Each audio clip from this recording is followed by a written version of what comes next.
Hi, welcome back to the channel. So today we are going to be reacting on Remembrance Day and Tower of London Poppies tribute. This is the first time I'm going to be coming across something like this, so I clearly have no idea what it entails.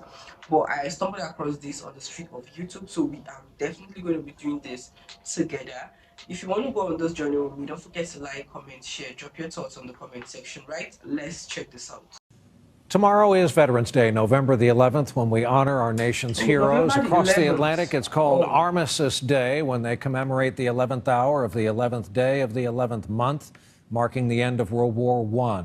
And the hundreds of thousands of British soldiers who gave their lives are being remembered this year in breathtaking fashion at the historic Tower of London. It's always been said that going back to the Napoleonic Wars, through World War I and then World War II, it was the poppy that grew back first on the battlefields where the land was left scorched and bare and around the freshly buried bodies of the dead. And now they stand as a memorial in a country that honors its war dead like no other. And for some visitors, the power of it all is overwhelming. It's a shame that something so bad had to become something so beautiful. Every fallen soldier, every person who's given their life so bravely. 888,246 ceramic poppies, one each for the 888,246 British soldiers killed in the First World War. It was a Canadian Army field doctor who survived the withering combat of World War I and wrote the poem that made the poppy the icon of remembrance that it is today. In Flanders fields, the poppies blow between the crosses row on row. At this time of year in Canada and the UK, they can be seen on the lapels of the grateful generations who followed. This expanse started with a single poppy, and then the volunteers went to work. As the months went by, as summer gave way to fall, through London fog and rain and sun, patches of red became a field of red. And now look at the view from the air. They have been visited by royalty and by relatives of the dead, and by 4 million people in between. They file past and pay tribute. These were all young men once. They were lined up here at the Tower of London to go off and fight for country and kingdom and what was right. It may be the most vivid way of remembering them. And before we all look away, think of the lives they would have led.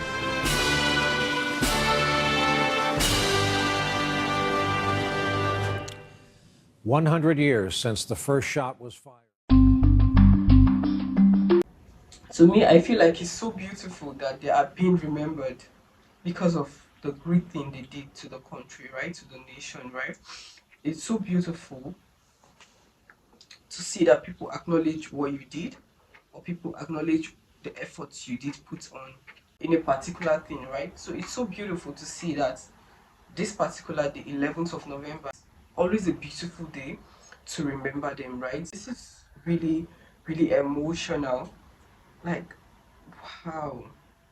But the good part here is they are being remembered for something beautiful, right? Which is super, super interesting. So let's continue watching so we get to find out more about this, right? Let's continue.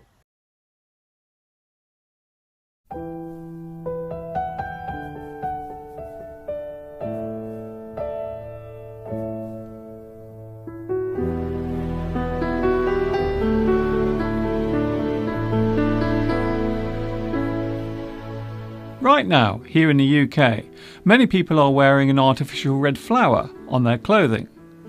This normally occurs during late October and early November. For those who are unfamiliar with this annual custom, I will explain how it came to be and why we do it. The red flower in question is a poppy. It is a plant that grows abundantly in many parts of the world. There are many varieties of poppy, but the one that most people are familiar with is the red poppy.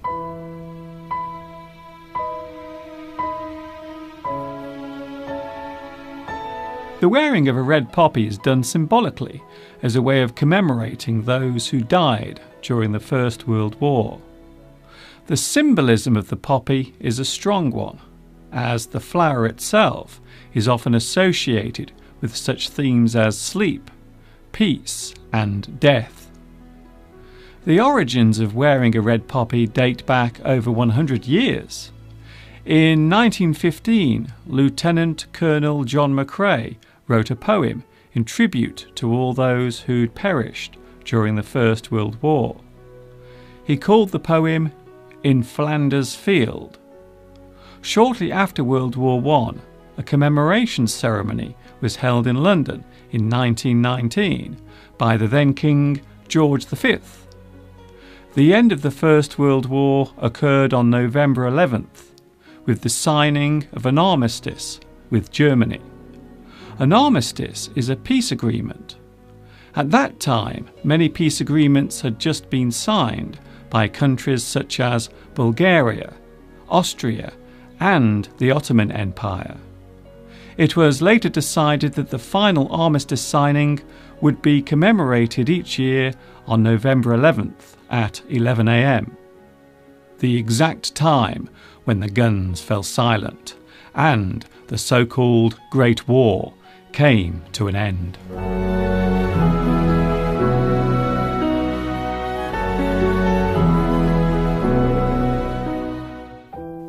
The wearing of poppies during these commemorations did not come into being until 1921.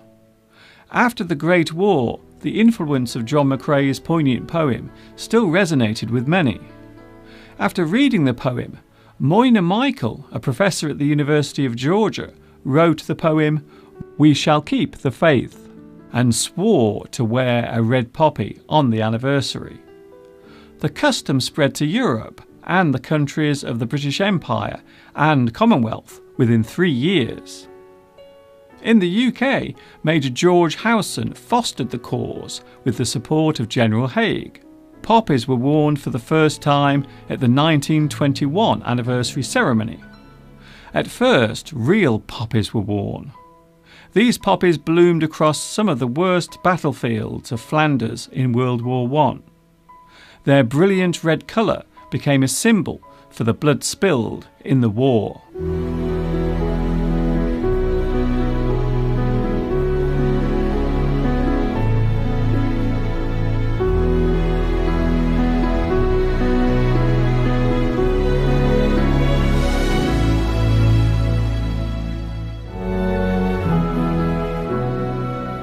These days, paper poppies are widely worn, with the proceeds from their sale going to good causes. Poppy Day or Armistice Day is still held each year on November 11th, with a 2-minute silence being observed at 11 o'clock in the morning.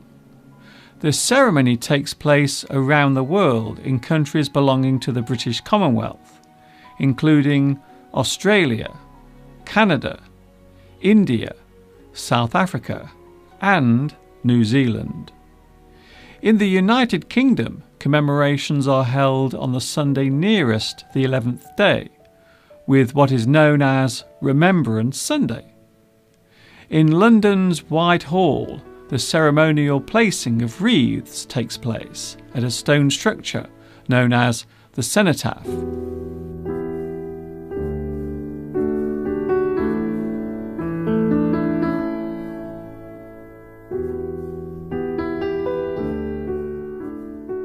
It is a sad fact that as well as commemorating the First War, we now also remember those who died during subsequent battles for freedom and peace.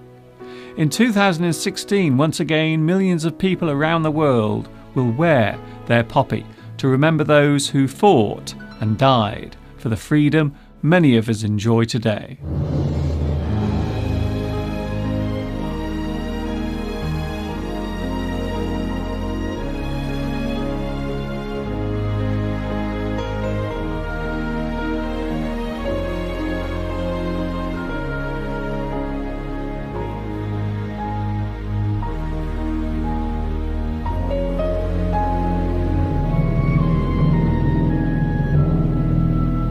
This was really beautiful and heartbreaking to watch, but the good part is there's a particular day which they are being remembered because of the good work and the legacy laid for the country, right? I don't know. Watching this, I felt really, really emotional because, man, it's not easy. There's something about war, it destroys a lot. It takes amazing people, you know. So this right here was super, super emotional, and I don't know, it feels really, really sad. But just like I said, there is a particular day which they are being remembered for because of their good works, right? What do you think on the comment section? Let me know. Let's interact on the comment section, right? I'll see you guys in my next one.